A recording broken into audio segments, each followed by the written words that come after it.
You know what you're listening to? Is that a trick question? It's the I Still Love This Game podcast with your host, Matthew Damian. He's an idiot. Don't listen to this. He's an idiot.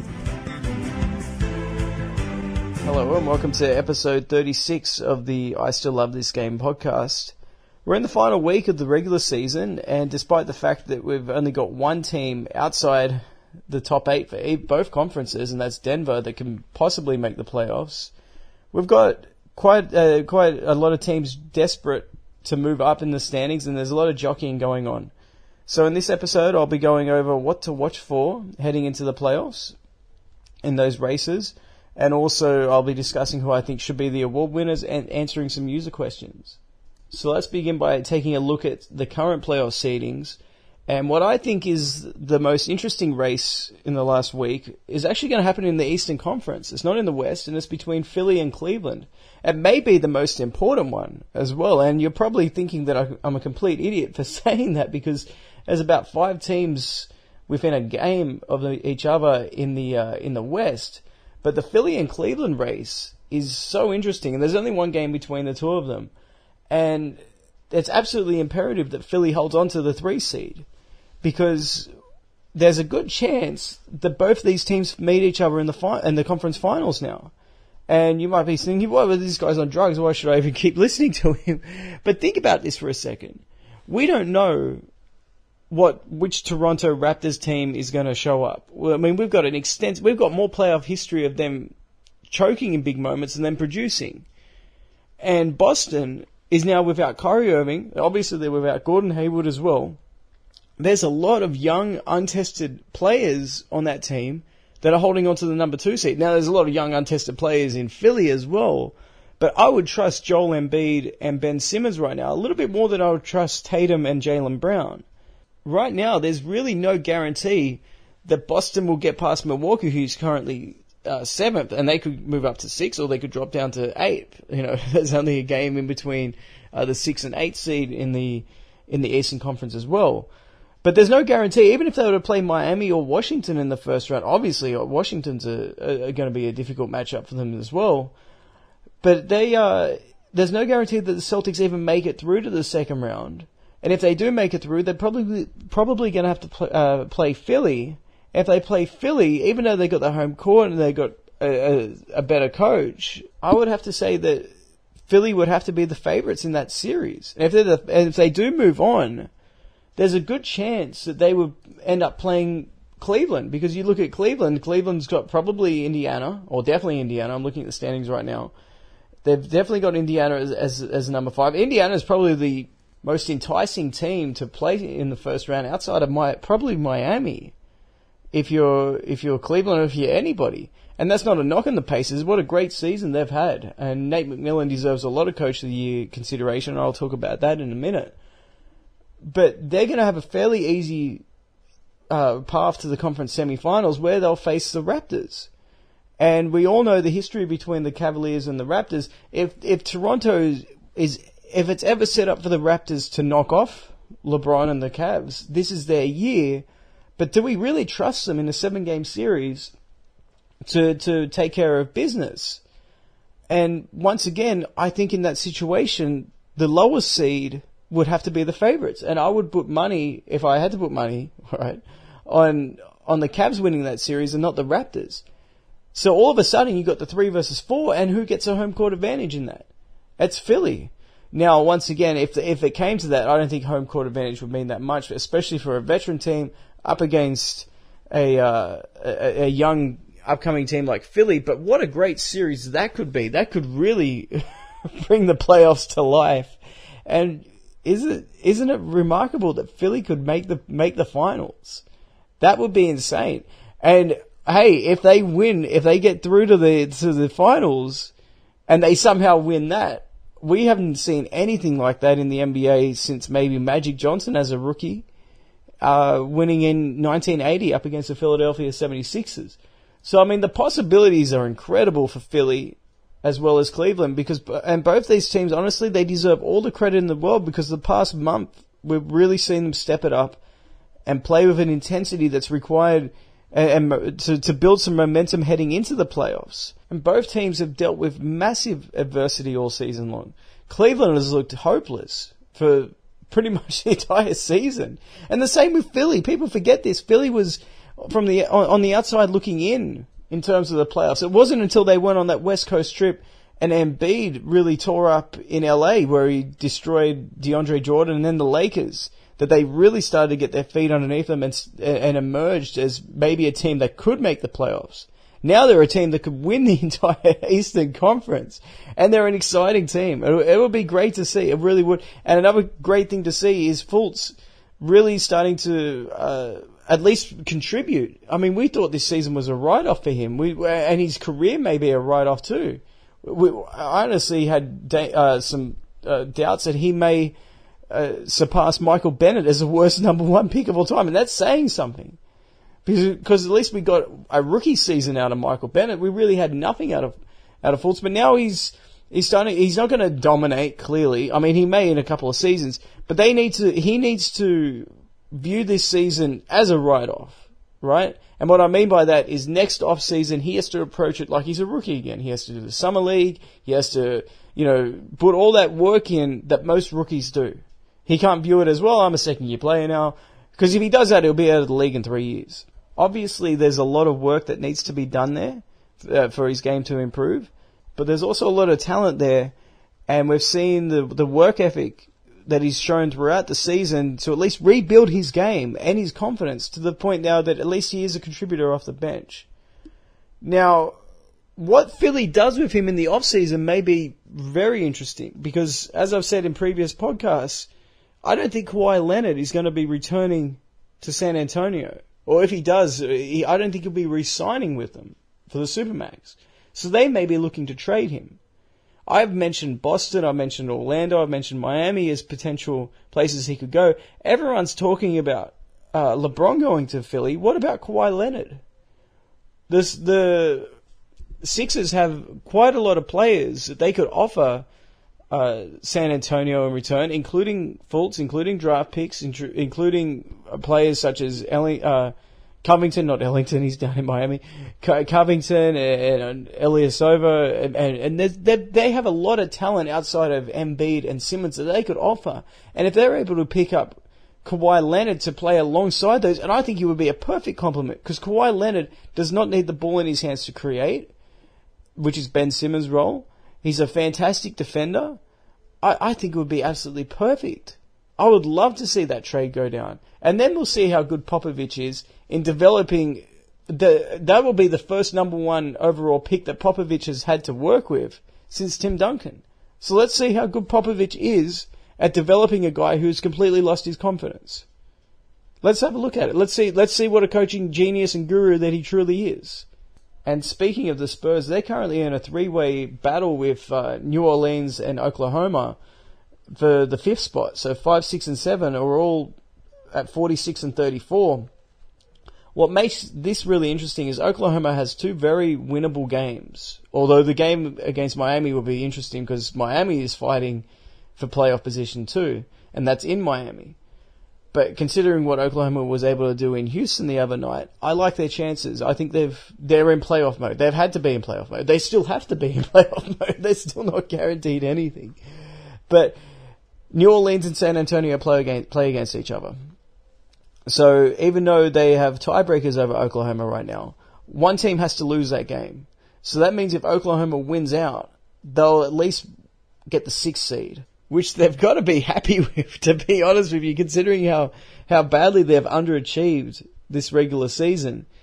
But let's have a look at what the current standings are and what we can sort of half expect. I mean, this is an absolute dogfight for positioning. You've got number 1 Houston, that's a lock. You've got number 2 Golden State, that also is a lock. The last week and a half, I've thought Portland at 3 was a lock. That's no longer a lock because they've lost 4 of the last 10 games. Utah, this is unbelievable. Utah could even steal number 3, the number 3 seed. They're only 1 game back. I don't know who holds a tiebreaker between Portland and Utah. If Portland has the tiebreaker, then my goodness, that would be surprising.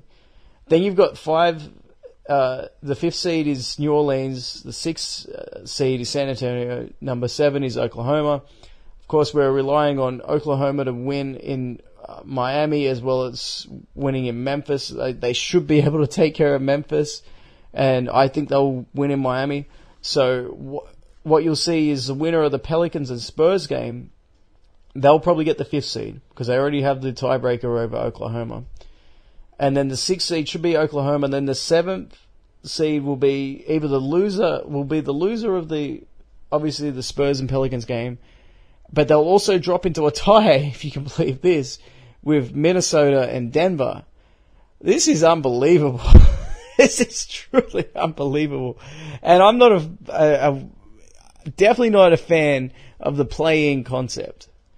But in a situation like this, why not? Why not just roll it out and have a 3-team tournament? If all 3 of them finish up on 46, 47 wins, why not just do it this one time? Wouldn't that be fun? Just to have them all in you can do it on a neutral site. I mean, even if it was a neutral site, I'm pretty sure people would show up to watch this. Do it in a location. Do it in Seattle. Do it in Las Vegas. Do it where there is no professional basketball team. Grow the game. Do it internationally if you really wanted to. Send them over to Japan or something. And if they don't want to show up and play, then we know which teams are going to the playoffs, right?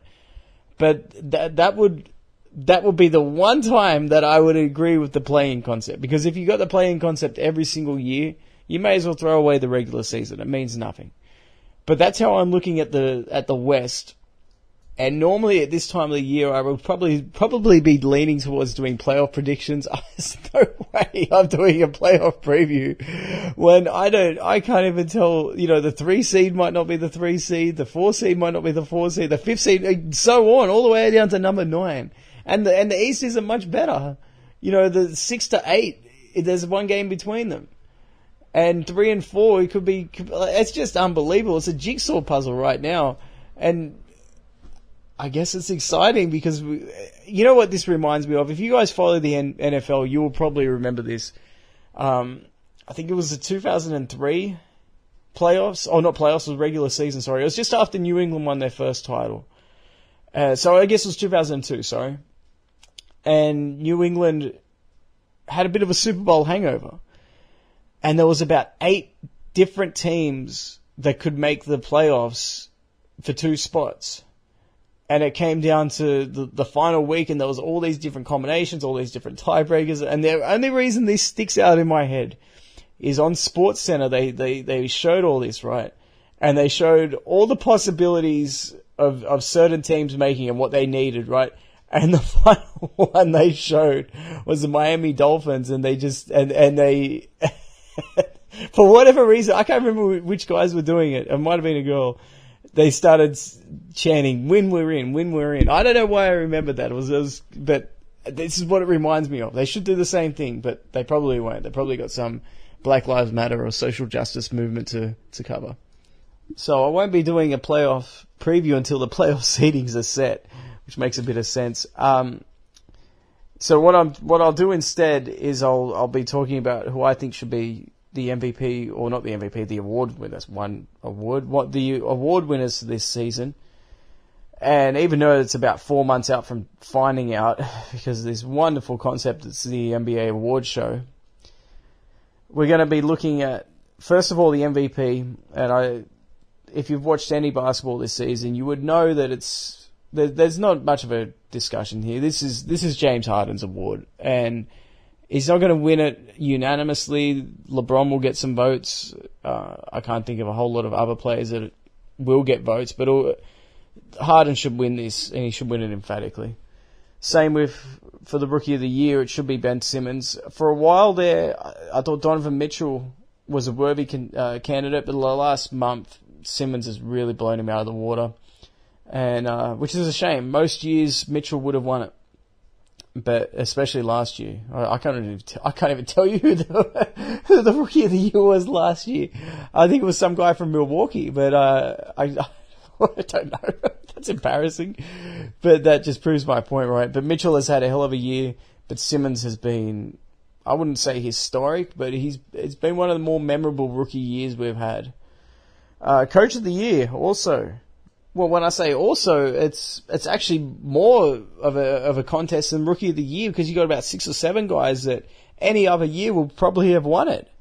Brad Stevens, D'Antoni, those guys themselves probably would have won it any other year. Just look at the talent level at the coach. You can start with D'Antoni in Houston, as well as Casey up in Toronto. Unbelievable stuff. Who saw the Raptors being the number 1 seed? I know I didn't, especially after their pathetic performance in the playoffs last year. And then you got guys like Spoelstra down in Miami, or Brad Stevens. I mean, look at the injuries that he's had to deal with. That's 4 guys right there. Then you've got Terry Stotts out in Portland. They're currently 3rd in the West. I mean, they could drop to number 4. Or how about Brett Brown out in Philly? And I haven't even got to my top 2 contenders for it. I think it's going to come down to Snyder or McMillan. Nate McMillan has had a hell of a season. Just think about everything. People thought that they were going to be a top 5 team. And when I say a top 5 team, top 5 for the lottery, the Indiana Pacers, after they traded away Paul George for what people thought was pennies on the dollars with Oladipo, considering the way he played last season. Turned him into an all-star. Turner played great, and all of a sudden, they're now the 5th seed in the Eastern Conference. What an incredible performance that was from a coaching standpoint. And then Snyder, they got off to a shocking start in Utah. It wasn't until really about 2 weeks ago that they actually broke in to the top 8 in the West.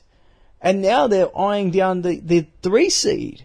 If they get the 3 seed, it's got to be Snyder. If they don't get the 3 seed, then I'll probably stick with McMillan.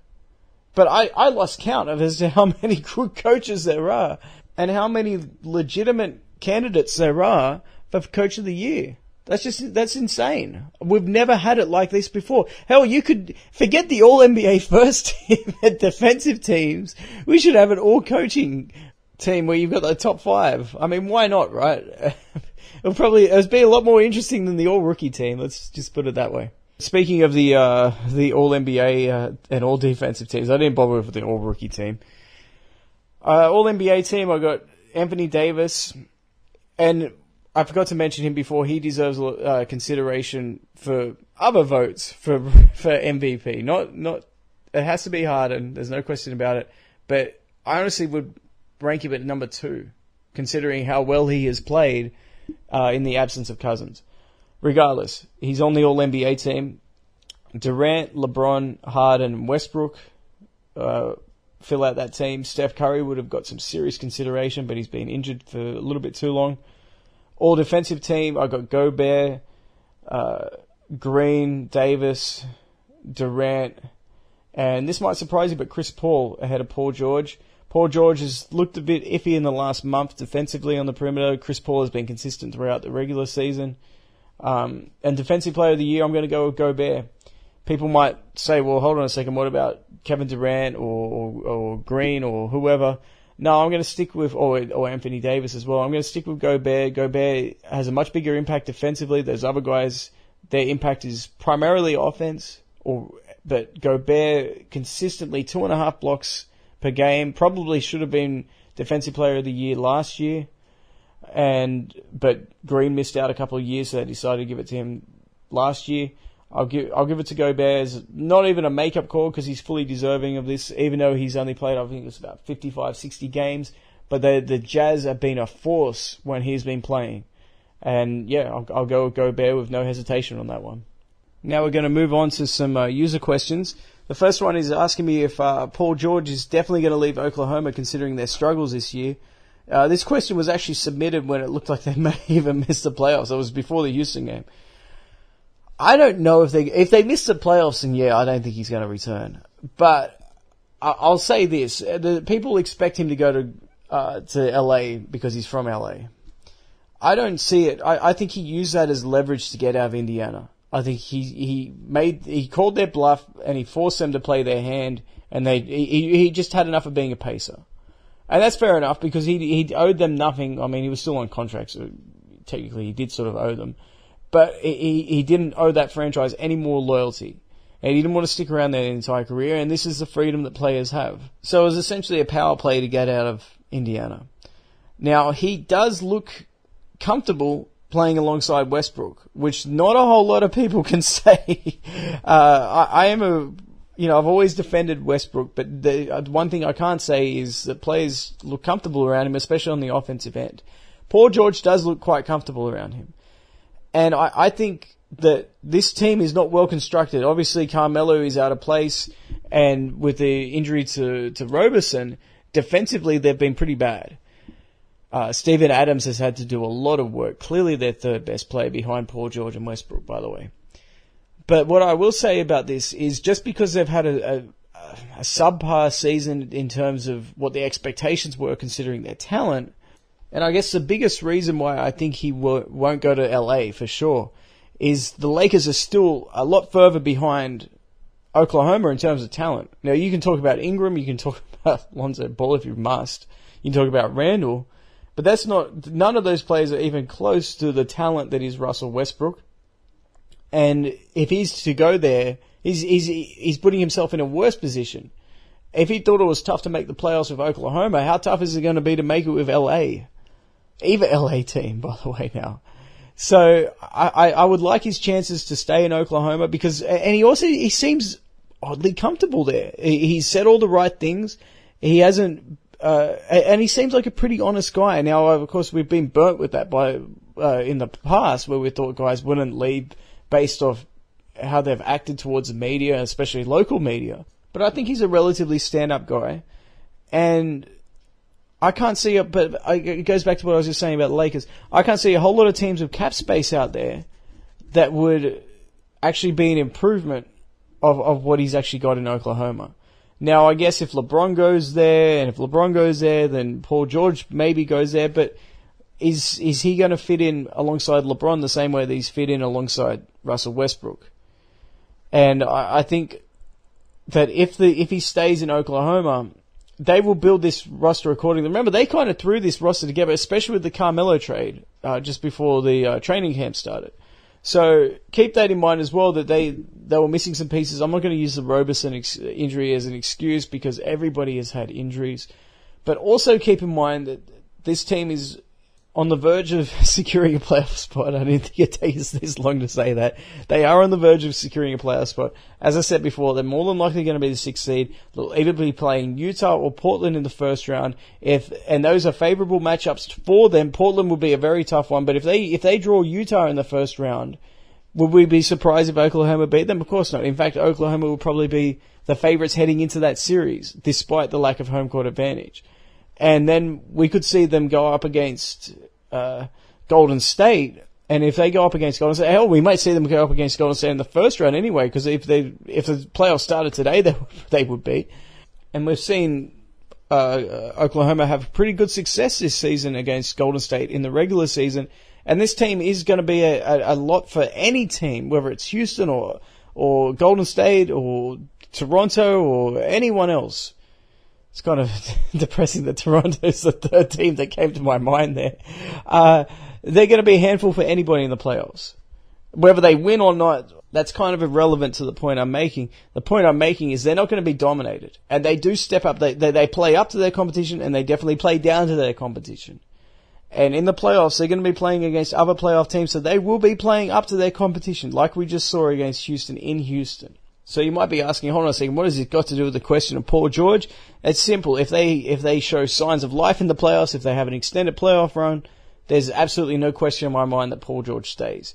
The only way that Paul George leaves is if, say, Washington clears up cap space somehow. They trade Otto Porter, they're Gortat, and they make a play for Paul George. Something like that. They has to go to a contender though, and it's probably going to have to be in the Eastern Conference. I can't see him leaving Oklahoma to go to a non-playoff team such as the Lakers, who are still building, just in terms of hoping to one day get back to the playoffs. He's already at that spot now. He should be looking to get higher up. He should be looking to either elevate Oklahoma or find a better team than Oklahoma. You can't possibly downgrade that at this stage of his career.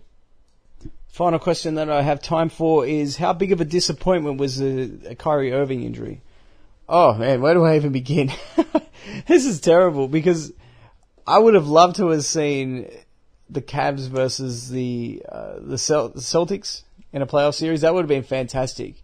It would have been one of those situations where, people can talk all they want about who's right and who's wrong, but let's settle it on the court. I would have loved to have seen them just settle it on the court. 7-game series would have been perfect, especially if we're talking about really the two contenders, or the two favorites in the Eastern Conference. And so we're essentially deciding who's going to go to the NBA Finals. And I'm not trying to discredit Toronto, but once again, they have to show me that they are serious contenders. There's been too many examples of them not showing it. If they didn't have that history, I would have easily picked them to not just win the East, but be a legitimate contender against anyone from the West. But getting back to Kyrie Irving, this one hurt because I really wanted to see it, and now their playoff chances are completely nerfed. There's no way that they're getting to the conference finals.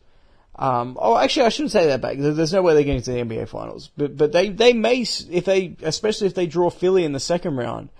Brad Stevens is a great coach, and they have a lot of young talent. But that's a lot to ask for. Even Philly, with all the young talent, they have guys like JJ Redick leading the way that are veterans. And I think Philly has shown more poise, especially over the last, not even the last month, this entire calendar year, not season, but the entire calendar year, they've shown incredible poise. And I like what I've seen out of them. Getting back to the Kyrie Irving thing though, look, he was, in my opinion, before the All-Star game, he was the runner-up candidate to the MVP. And of course, Anthony Davis also emerged because of the DeMarcus Cousins injury and everything like that. I don't think Kyrie would have ended up, had he been healthy, I don't think he would have maintained that position. I think Davis would have overtaken him, but he was the third best player in the NBA. I'd be willing to say that. In terms of his leadership, in terms of his scoring, and how he actually made Boston legitimate contenders. I mean, if you want to compare records from this season to last season, I think you're an idiot because the talent. We always talk about how great the talent is in the Western Conference, and I think the talent in the East did improve. Not as much as the West. I mean, the West is insanity right now. I mean, I wouldn't be, as much as I've talked up Philly and Cleveland, I'm not convinced that either of those teams will make the playoffs out in the West.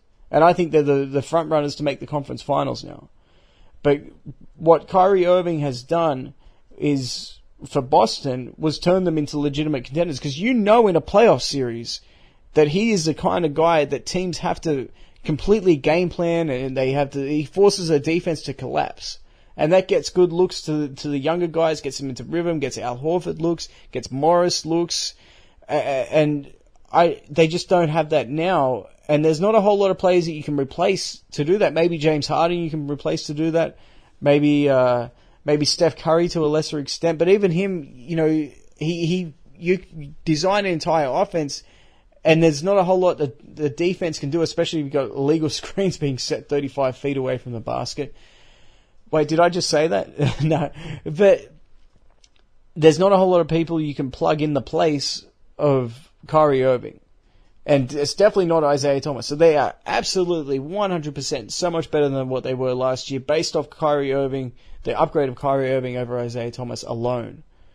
So I was very disappointed because I thought they could have made some real noise and be championship contenders. But I do like the fact that no pressure is being placed on San Antonio, Greg Popovich, for him to rush back from anything like that. Sorry, I got a bit of a cough there. And that's how classy organizations are run. And speaking of which, I would love Kawhi Leonard to go to a classy organization such as such as the Celtics. I'll let it go now. I'll let the episode go now. Thanks for listening, guys. I'm up on YouTube as well, so I'm starting to put these episodes up on YouTube. I've got a grand total of 13 subscribers, which is fantastic. So nowhere near the numbers that I got on Spotify or iTunes or wherever. But, I mean, if you prefer to go on YouTube, look it up on YouTube and subscribe on there, and you can catch the episodes there. If not, thank you so much for listening on whichever platform, whether it's iTunes or iHeartRadio or Spotify or Stitcher or Google Play, or you just come to the website. I still love this game. I appreciate everyone that listens. Continue to send through those questions. And I still have plans to go through and do an entire mailbag question episode. I'm sorry. I will catch up to it at some point. But thanks so much for your patience. Thank you for your support, and take care.